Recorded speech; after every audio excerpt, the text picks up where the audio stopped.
Hi, good morning. I'm Kimberly. I'm an alcoholic. Hi, Kimberly. This is my first time speaking here since I began my journey with the Big Book Step Study in July of 16. And although it's an ongoing thing, I did wrap up the necessities in April. And I feel really good. I'm really glad I did the program here with a excellent guiding sponsor, and I'm very grateful. I didn't realize it was going to land on this particular topic, however. I was like, why me? I do have some experience in this department, but I also am going to try to keep my boundaries intact. I also just want to say, too, before I go on, that I did have 2 years sobriety May 8th, and I am like on cloud 9, and it's not a pink cloud. I've had some thunderstorms come in, but I feel it's a good place to be. I can't even tell you how really joyous and happy and free at this moment, at this time in my life that I feel right now. I know things will happen, but I feel like a complete, sober, well-rounded woman right now, so it's a good feeling. As far as this particular subject, turning it over to God, my needs with my intimacy issues or relationship issues, I think to turn it over to God for me would be kind of squeamish if I first thought about it, if I was new to my relationship with my higher power. I might feel like, yeah, I'll talk to him about a lot of stuff, but I'm not talking to him about that. Mostly because, as it depicts in the book here, the big book, that, some people see this gift as, because of maybe how they were brought up or how they were abused, as a bad thing, as a nasty, dirty, horrible, awful, ugly thing. And hopefully others who've had more stable relationships see it as a gift. But in alcoholism and in addiction, it gets really twisted and it gets really messed up. Because when I've been using my alcoholism, I've used men and men have used me. And I've never been one to say I have a headache per se, but Per se. But, maybe in the back of my mind, I did want that new car or something, and men, they may feel that it's okay to have extramarital affairs because they have the basic caveman instinct that they were raised with that justifies that. So, it can be looked at in so many different ways, whether you're an addictive person or not. As a addictive woman, I had situations where sex was a blur for me, to put it mildly.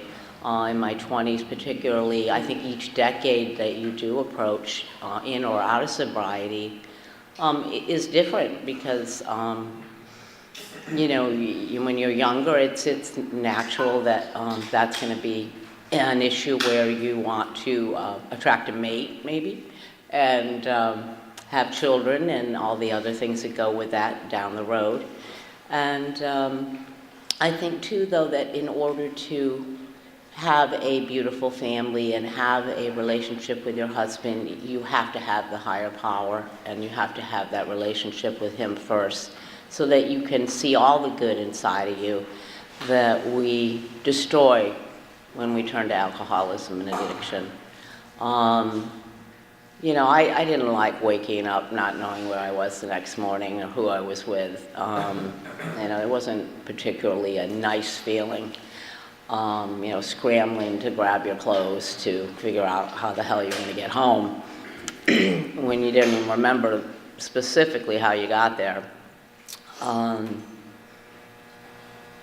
I believe that we are all strangers out there one way or another, how we meet each other. And the Bible insists that we be kind to strangers and that we be generous to strangers. And most of us might have met our lovers, our mate, when they were still a stranger to us.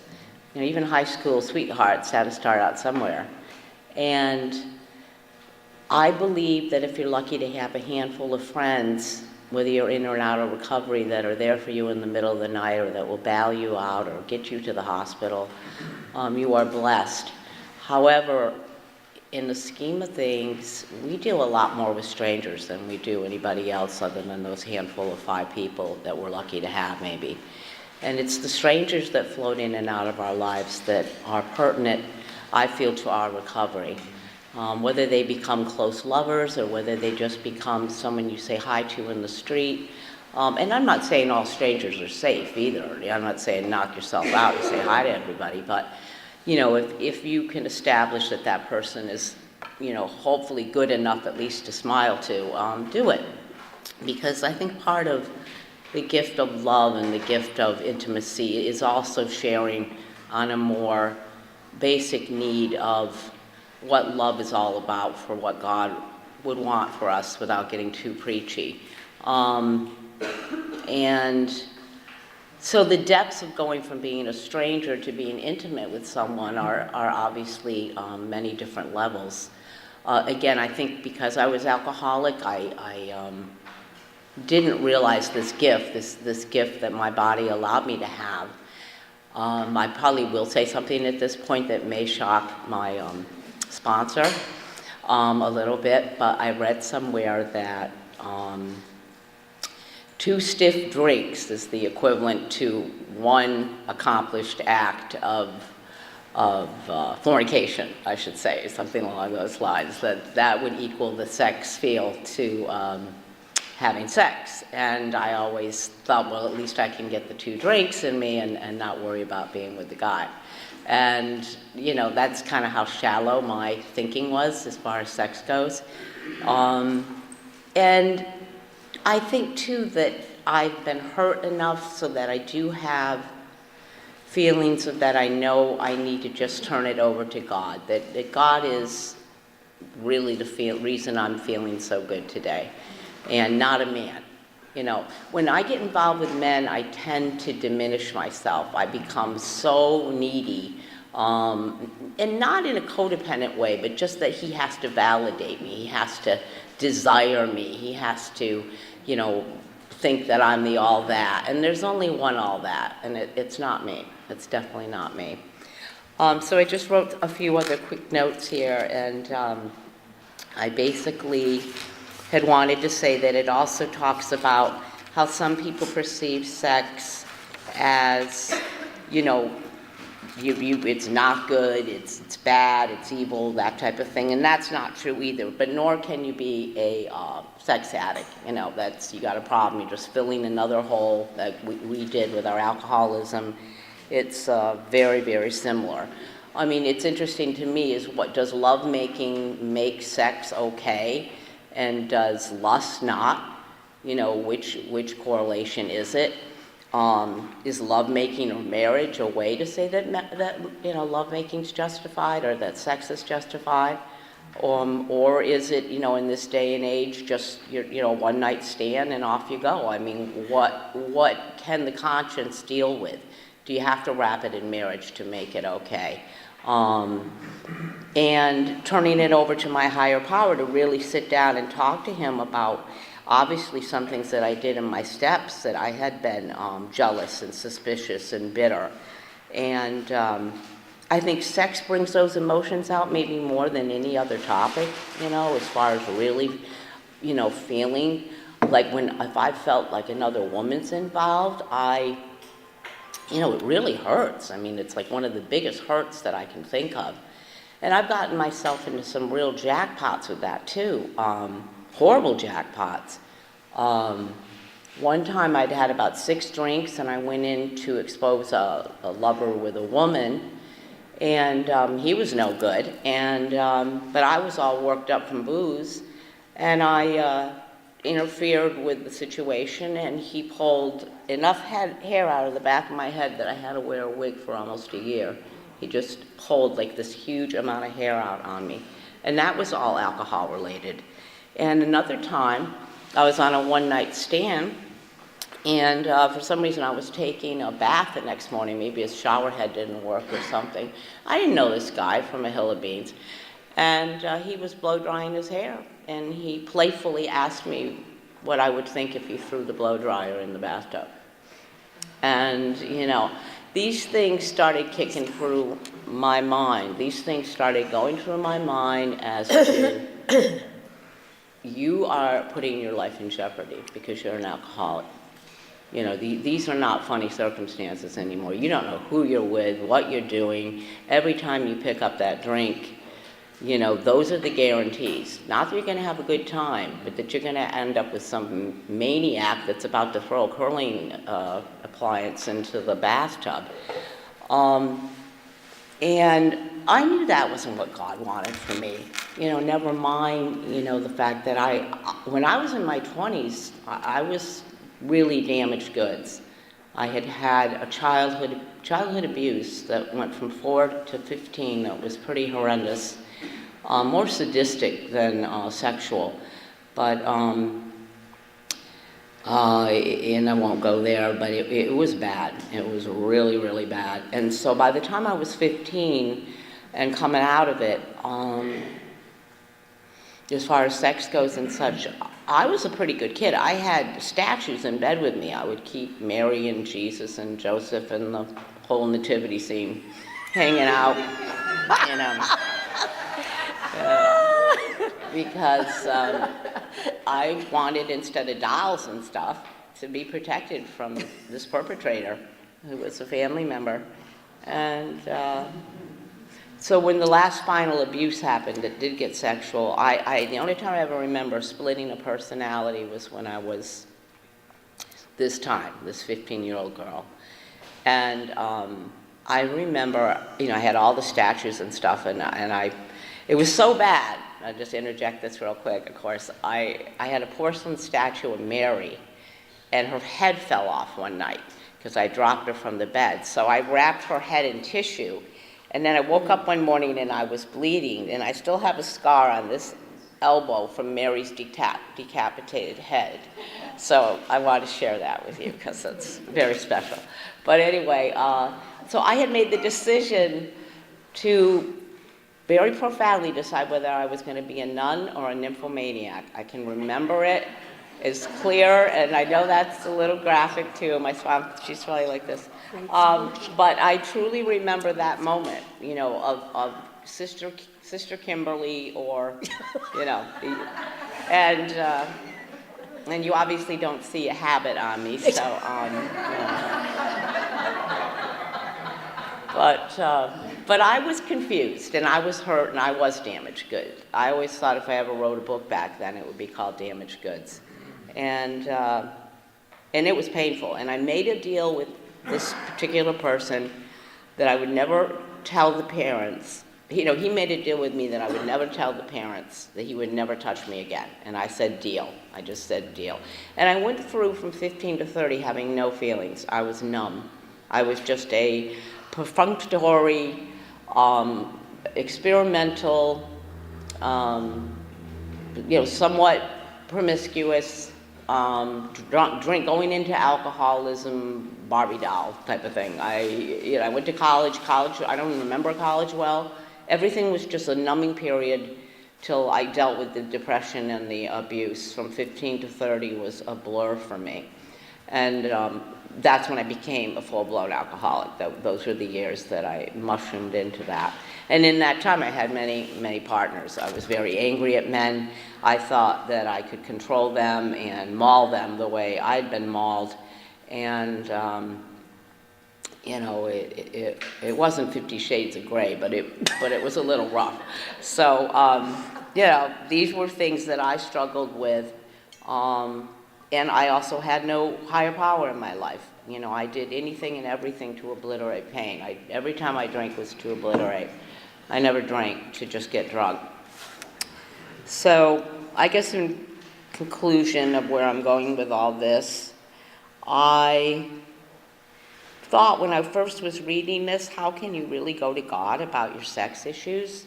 But we're not talking about positions here. We're talking about people and places and things and how we interact with one another and who maybe is deserving of me at this point in my life, or who am I deserving of? Not about, making good choices. And in alcoholism, it's hard because sometimes we go back out. So the greatest, happiest, romantic story in the world, going off into AA heaven, doesn't happen that way because we have a disease that can change that rapidly. So I think with working with others, with working with someone you want to have an intimate relationship with, you've got to put God first. And it's about not so much the act as it is the relations you have with that person, the love you have with that person. True courting, true dating, it doesn't start with the act. It starts with a hug in the morning, and then maybe touching of the hands later in the day, or pulling, moving her hair back, or, fixing his tie, or, but it's all those little things. It's not the big showdown that lead up to true love with one another. And God will teach us that. I'm so grateful. I'm not being boastful, but I finally have a love with myself that I never had because I was such a people pleaser, especially with men, especially with the lover in my life, and it was exhausting being me, and it was exhausting for him to be with me.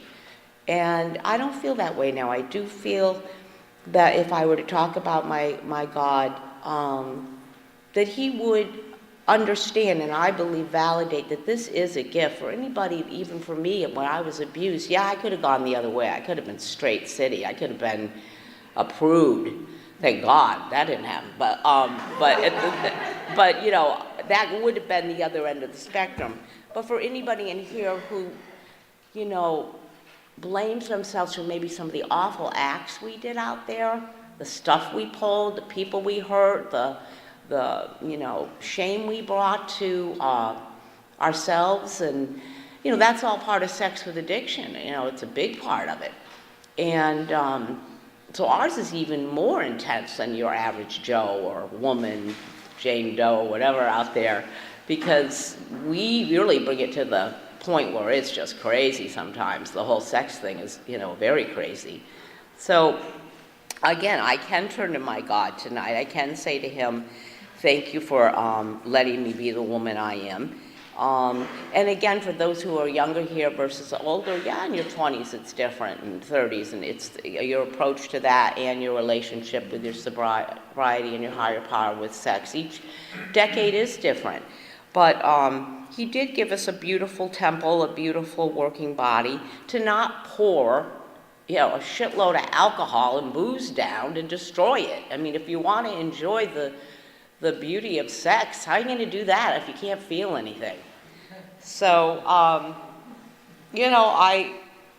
don't know that I really have said kind of what I should have said to people. Hopefully those that do want to, though, believe that God did create this as a beautiful joy for us, and the most intimate part of ourselves brings us phenomenal joy that we really can't do getting high anymore, that's for sure.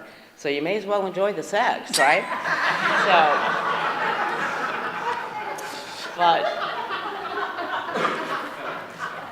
So like I said, bear with me. It's my first time doing this.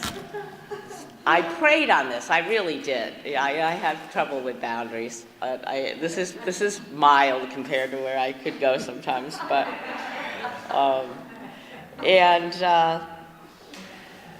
again, and I think the main thing, I know this really doesn't go into the sex thing. I'm going to end with this, but I do believe that the Bible insists that we be kind to strangers and that we be generous to strangers. And to remember that your love life and all that is all grand and wonderful, but it's out there, which is a huge part of AA, that we have the joy of coming to meetings and really sharing with others, strangers, whether they become more or not in our lives. We have that gift because we have a disease that brings us together. And in that sense, we can have a lot of nice strangers in one room and hopefully all help one another. And I hope that that made some sense. And I'm Kimberly, I'm an alcoholic. Thank you. Thanks, Kimberly.